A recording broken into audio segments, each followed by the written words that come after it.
You know what's funny about galactic politics?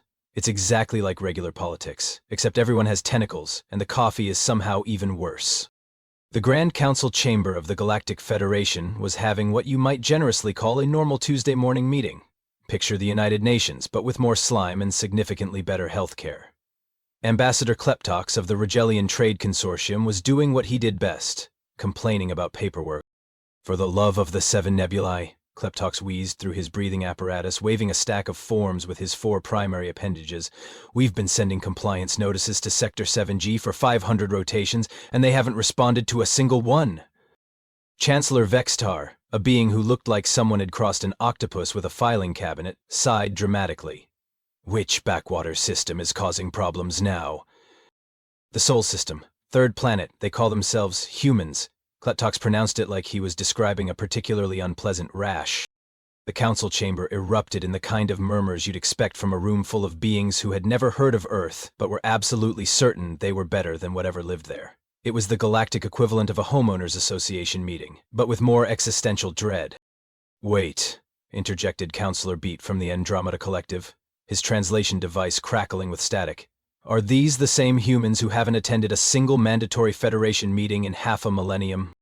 The very same, Kleptox confirmed, shuffling through his paperwork with the enthusiasm of someone who had clearly made this his life's work.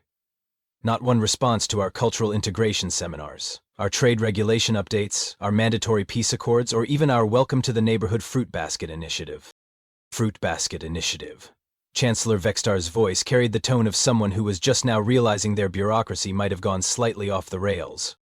It was subsection 47C of the Diplomatic Outreach Protocol, Kleptox explained defensively. Very official, very expensive fruit.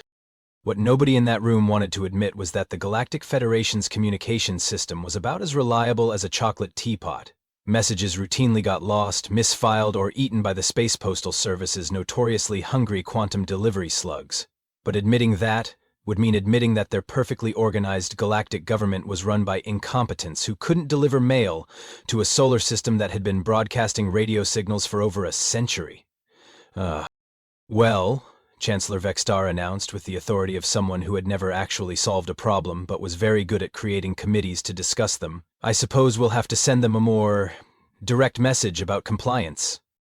And that, as they say, was where everything went spectacularly wrong. 3 weeks later, Admiral Jake Bulldog Morrison was enjoying his morning coffee in the command center of Earth's Defense Coalition when his communications officer, Lieutenant Torres, approached with the kind of expression that suggested someone had just handed her a live grenade disguised as a birthday present.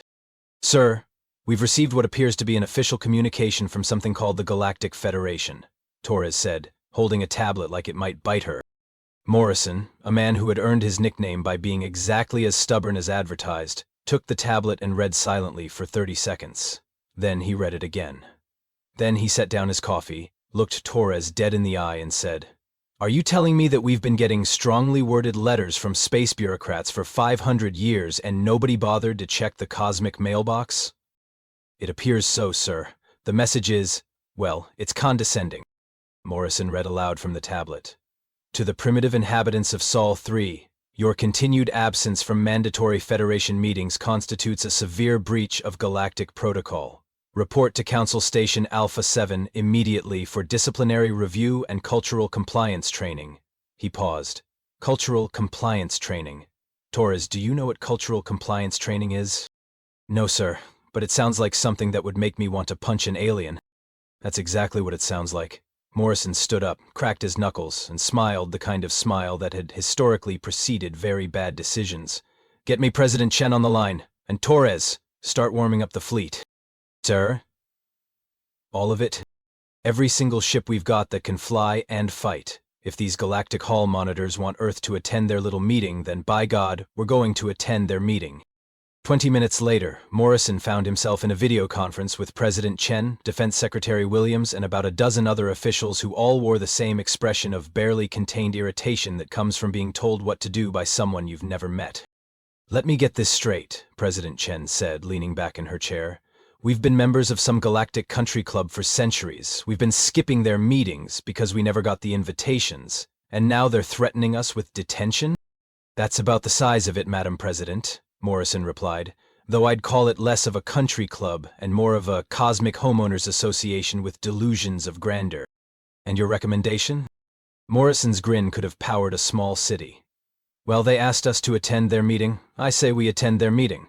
We show up, we follow their protocols, and we demonstrate exactly why you don't send passive-aggressive notes to a species that figured out nuclear weapons before we figured out how to get along with each other. Admiral Morrison, Defense Secretary Williams interjected. Are you suggesting we respond to a diplomatic overture with a show of force? I'm suggesting we respond to a diplomatic overture with proper diplomatic protocol. They want us to come to their meeting. We'll come to their meeting. They want a demonstration of our capabilities? We'll demonstrate our capabilities. The fact that both of those things happen to involve 1,000 heavily armed starships is just a happy coincidence. President Chen was quiet for a long moment, then nodded slowly. Do it. But Morrison, try not to start an intergalactic war on your first day. No promises, Madam President. Back at Council Station Alpha 7, the Galactic Federation was having what you might call a celebration, if you're the kind of person who celebrates getting a strongly worded reply from your annoying neighbor, that is. Bailey responded, Ambassador Kleptox announced, practically vibrating with excitement as he burst into the council chamber. The humans actually responded to our compliance notice. Chancellor Vexstar looked up from his morning briefing with the kind of smug satisfaction that comes from being right about something completely wrong. Excellent. I trust they're appropriately apologetic about their centuries of rudeness. Well, Kleptox hedged. They said they'd attend the next scheduled meeting. See? Sometimes a firm hand is exactly what these primitive species need. Vexstar settled back in his chair with the confidence of someone who had never actually met a human. I assume they're begging for lenient treatment? The message was quite brief. It just said, "We'll be there." Counselor Beep from the Andromeda Collective leaned forward with interest. That's it. No groveling, no promises to do better. Humans are probably too primitive to understand proper diplomatic language, suggested Counselor Zephyr, a being who looked like someone had given a praying mantis a law degree. We should prepare appropriate educational materials about galactic civilization. Oh, I've already arranged for a full cultural compliance seminar, Kleptox said proudly. 6 hours of mandatory presentations on proper Federation etiquette, followed by a written examination and a group discussion about the benefits of galactic unity. The council chamber filled with the kind of satisfied murmurs that suggested everyone present was about to learn a very expensive lesson about assumptions. What should we do about security? Asked Councillor Frex, the station's military liaison, who had the distinction of being the only person in the room with actual combat experience. Security? Chancellor Vexstar laughed with the kind of dismissive chuckle that historically preceded very bad things happening to overconfident politicians. Councillor Frex, we're dealing with a species that took 500 years to RSVP to a meeting. I hardly think they pose a security threat. But sir, our intelligence reports suggest they have a rather impressive military. Intelligence reports can be deceiving, Vexstar waved dismissively. Any species advanced enough to threaten the Federation would have joined us centuries ago. The fact that they've been hiding in their little corner of space proves they're not a concern. Meanwhile, in the station's lower levels, the various alien species were already making bets on how the human meeting would go. The Regalians were betting the humans would surrender within the first hour. The Andromedans put their money on complete capitulation before the opening ceremonies were finished. The Centaurians, always the pessimists, figured the humans might last through lunch before agreeing to whatever the council demanded. Nobody, and I mean nobody, was betting on what was actually about to happen. Well then, Chancellor Vexstar announced, gaveling the meeting to order. I suppose we should prepare for our guests, make sure the remedial education materials are ready, and perhaps we should have some of those fruit baskets on standby. I have a feeling this is going to be a very educational experience. He was right about that last part, just not in the way he expected. Council Station Alpha 7 was what you might call the crown jewel of galactic bureaucracy. A massive, ring-shaped station that housed the Federation's government. It orbited a convenient neutron star and had all the charm of a DMV office designed by committee. On this particular morning, it was about to become the site of the most memorable diplomatic incident in galactic history.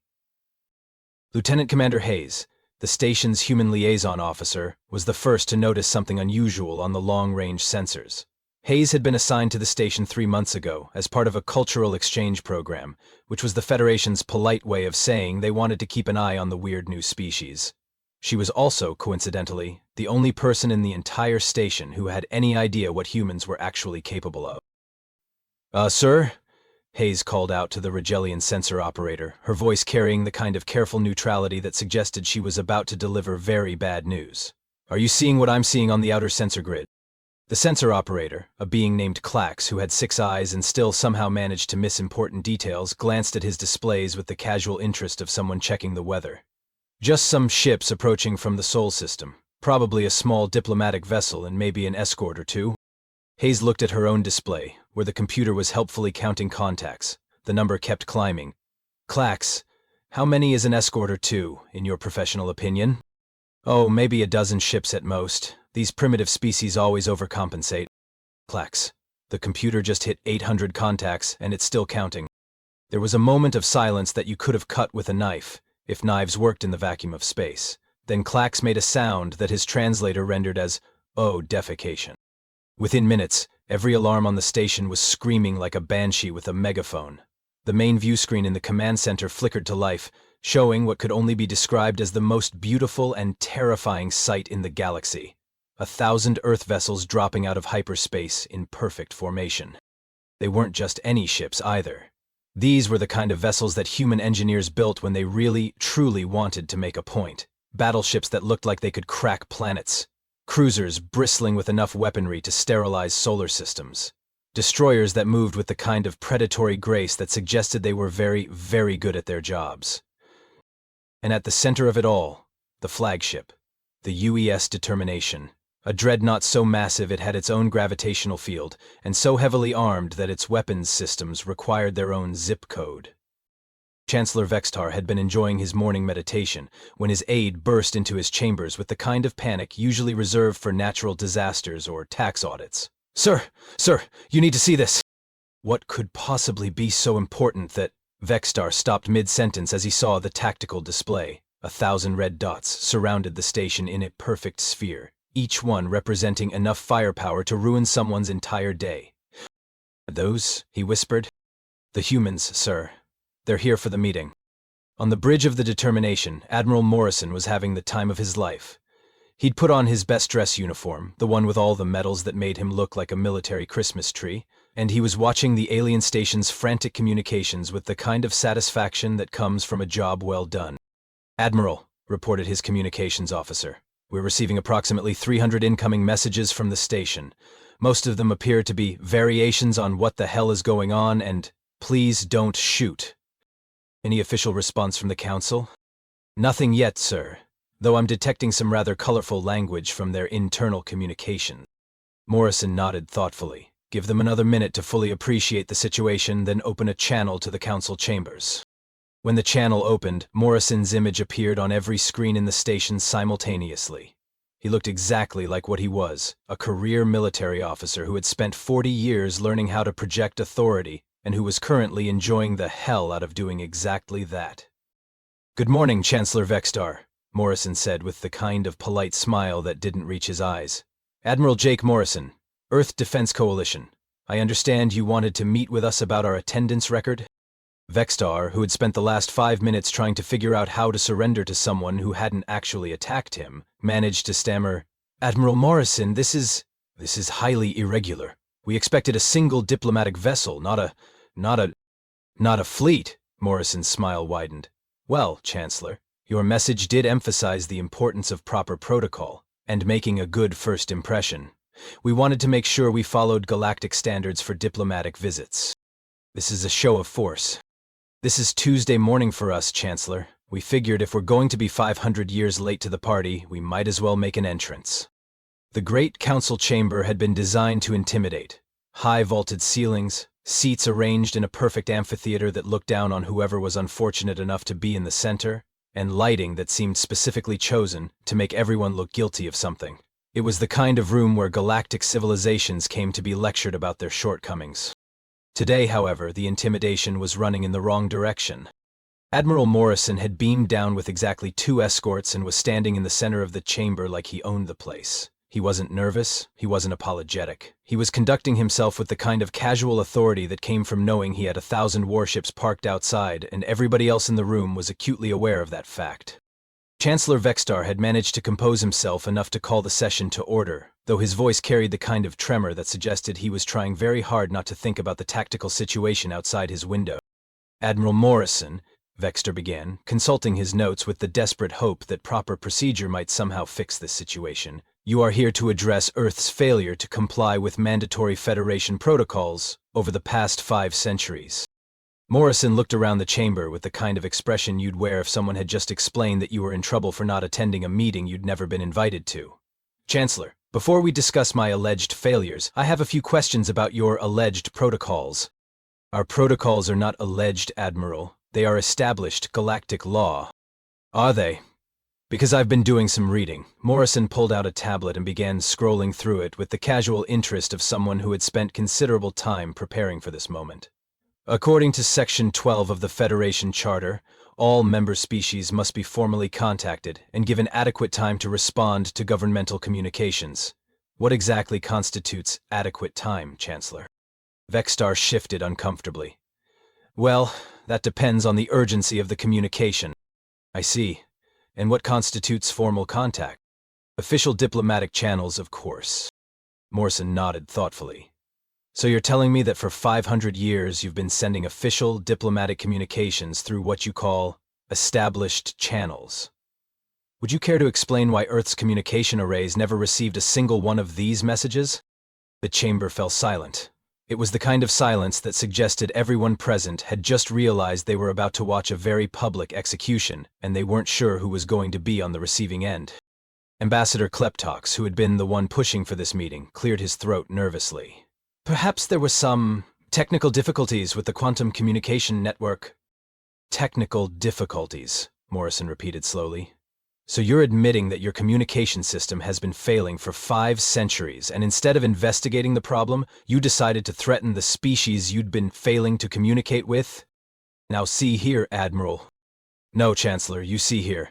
Morrison's voice carried the kind of calm authority that made everyone in the chamber suddenly very interested in their shoes. Let me explain how this looks from Earth's perspective. We've been minding our own business for centuries, slowly developing our technology, exploring our local space, and generally being good neighbors.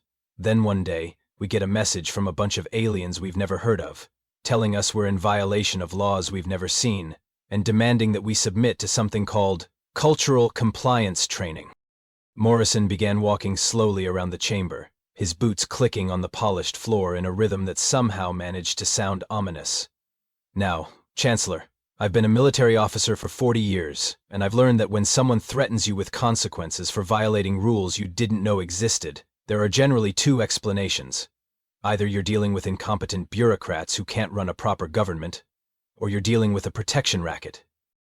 Admiral Morrison, you cannot possibly be suggesting— I'm not suggesting anything, Chancellor. I'm stating facts. Fact 1, your communication system doesn't work. Fact 2, instead of fixing it, you decided to threaten us. Fact 3, you clearly didn't bother to research what you were threatening. Morrison stopped walking and turned to face the Chancellor directly. So here's what's going to happen. Earth is willing to participate in this federation of yours, but we're going to do it as equals, not as students in your cultural compliance program.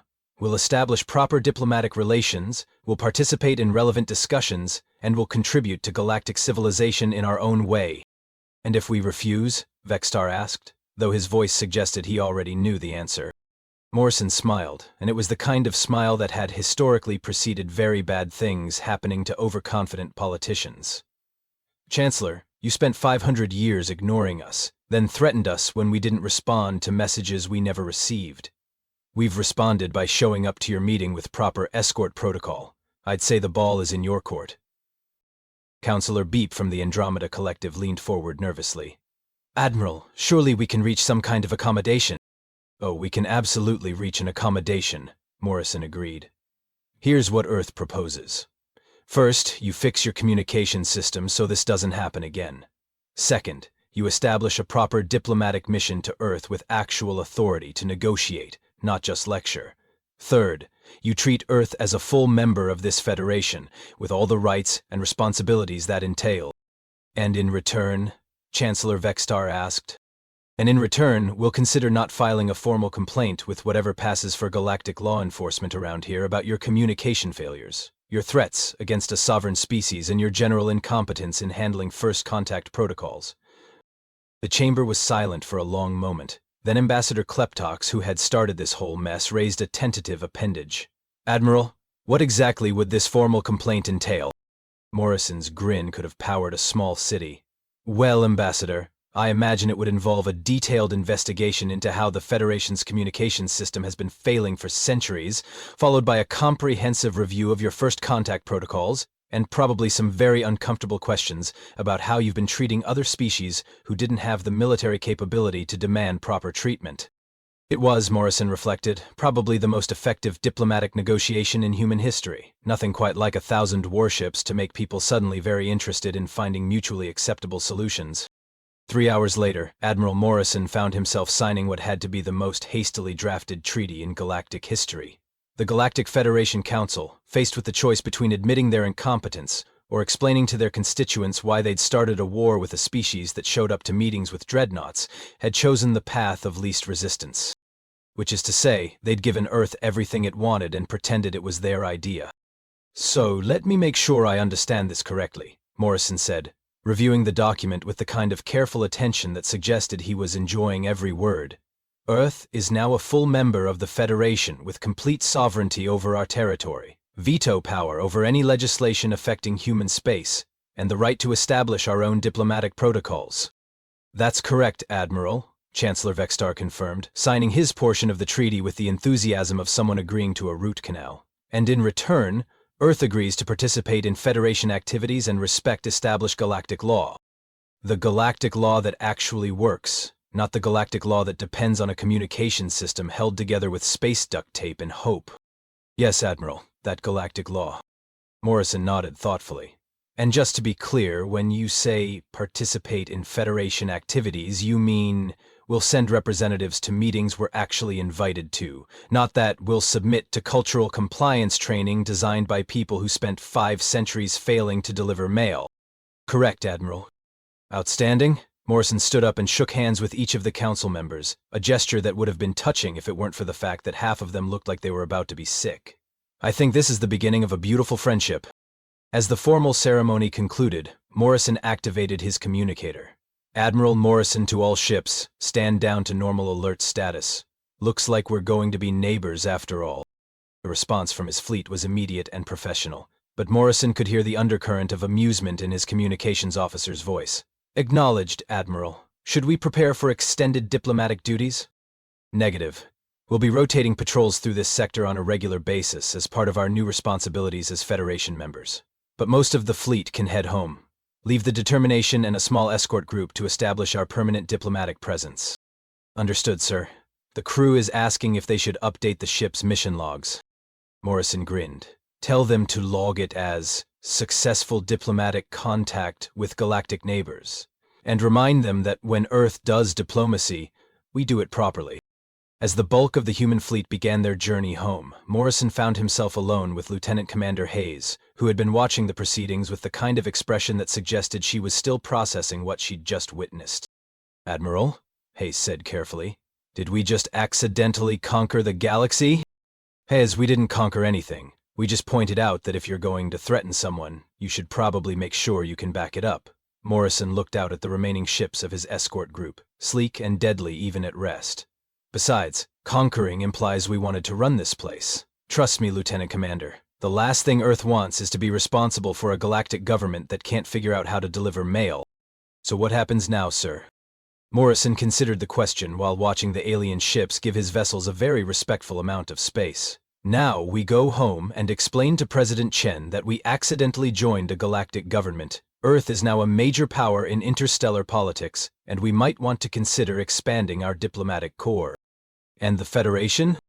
"The Federation is going to spend the next few years figuring out how to run a government that actually works, instead of just pretending to work. They're going to fix their communications system, establish proper first contact protocols, and probably take a long, hard look at how they've been treating other species, who didn't have the firepower to object." Hayes was quiet for a moment, then asked, "Sir, do you think they'll learn from this?" Morrison's smile was the kind of smile that had historically preceded very interesting developments in human history. Hayes, they just learned that the universe is full of species they haven't met yet, and some of those species might not be as patient as we were. They're going to learn, whether they want to or not. As the UES determination settled into its new role as Earth's permanent diplomatic presence, Morrison found himself thinking about the lesson they'd just taught the galaxy. It was a simple lesson, really, but an important one. If you're going to ignore your neighbors for 500 years, you'd better hope they're feeling diplomatic when you finally decide to introduce yourself. And if they show up to your meeting with 1,000 warships, you'd better hope they're feeling very diplomatic indeed. The galaxy, Morrison reflected, was about to become a much more interesting place. And for the first time in 5 centuries, the Galactic Federation was going to have to learn how to actually communicate with its members instead of just talking at them. It was, he thought, probably the best possible outcome for everyone involved, even if it had taken 1,000 warships to achieve it.